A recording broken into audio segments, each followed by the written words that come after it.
को क्या करना चाहिए, ये सबसे बड़ा महत्वपूर्ण प्रश्न है। इस प्रश्न का उत्तर एक कमंडल आपको दे दो। इस प्रश्न का उत्तर कोई भी नहीं दे पाया।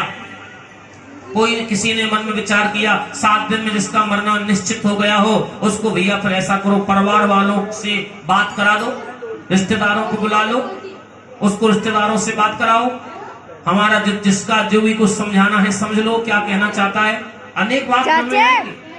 अगर मुझसे कोई कहे कि बाबा तुम मरोगे 7 दिन में, व्यास जी जो व्यास गद्दी पर बैठते हैं उनको पंडित जी नहीं कहते, क्या कहते हैं? बोलिए व्यास जी। व्यास गद्दी पर बैठने वाले वक्ता को व्यास जी संबोधन किया जाता है, गुरु जी संबोधन किया जाता है, आचार्य जी बोला जाता है, उनको पंडित जी नहीं कहा जाता। अब कोई मुझसे कहे व्यास जी आप भी 7 दिन में मरोगे, आपको क्या करना चाहिए? तो मैं तो कहूंगा भैया भोजन कर लेना चाहिए। अब गुप्ता जी से कोई पूछे आपको क्या करना चाहिए, गुप्ता जी कहेंगे हमारा धन दुनिया पर बहुत है, उसको इकट्ठा कर लेना चाहिए। मन में तरह तरह की बात आएंगी। कोई कहेगा परिवार वालों से मिल लेना चाहिए। लेकिन जहाँ किसी ने कोई प्रश्न का उत्तर नहीं दिया तो वहां पर सुप्रताल पर सब पहुंचे, पूछते पूछते संतों को ढूंढते ढूंढते, चलो कोई संत मिलेगा उससे पूछेंगे। तो वहां पर सुखदेव भगवान प्रकट हो गए और सुखदेव भगवान ने कहा राजा परीक्षित, हाँ लिया, जिसका 7 दिन में मरना निश्चित हो गया हो ऐसे प्राणी को सब कार्यों को छोड़ करके भागवत कथा का श्रवण पान करना चाहिए, यही जीवन का परम लक्ष्य है। इसीलिए ये 7 दिन की कथा है। किसी प्राणी का कितना भी कार्य को नहीं बिगड़ गया हो, ऐसा कोई सबसे बड़ा कार्य नहीं जो भागवत से बड़ा हो।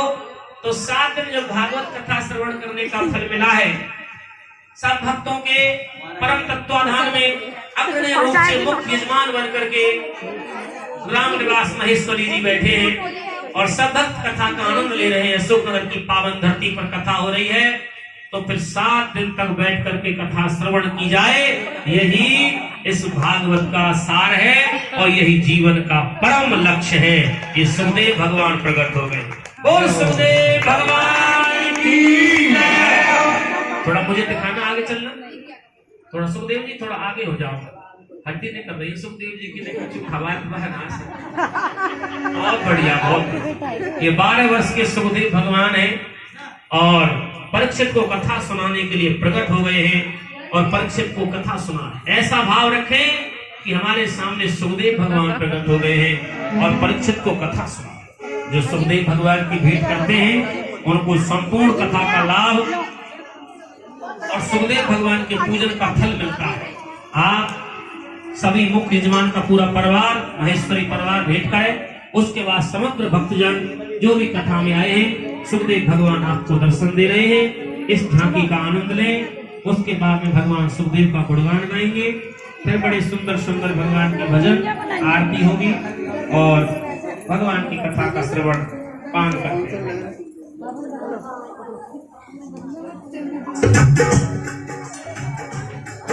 जय जय सुखदेव भगवान।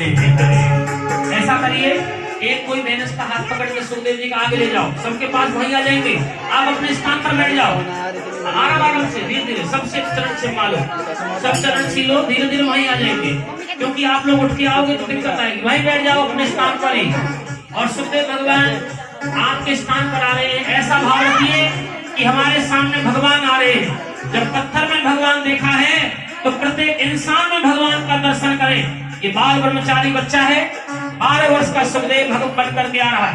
धीरे धीरे ले जाओ, धीरे धीरे सबके सब चरण सी लीजिए, जल्दी मत करिए, आराम आराम से, धीरे धीरे धीरे धीरे। जय जय सुखदेव भगवान हरे, जय जय सुखदेव भगवान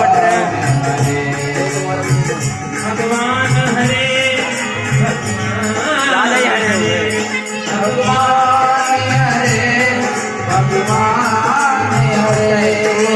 जय जय सुखदेव भगवान हरे, जय जय सुखदेव भगवान हरे। श्याम हरे, गोपाल हरे,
तुम कहो मैं नारायण हूँ। ओ तेरे चरण कमल जय देव हरे, जय जय भगवान सुखदेव हरे, जय जय भगवान सुखदेव हरे। संतों के संग लाग रे तेरी बढ़िया बनेगी, संतों के संग लाग रे तेरी बढ़िया बनेगी।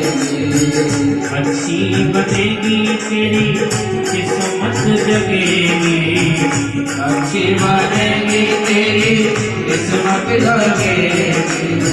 खुल जाए तेरे हाथ रे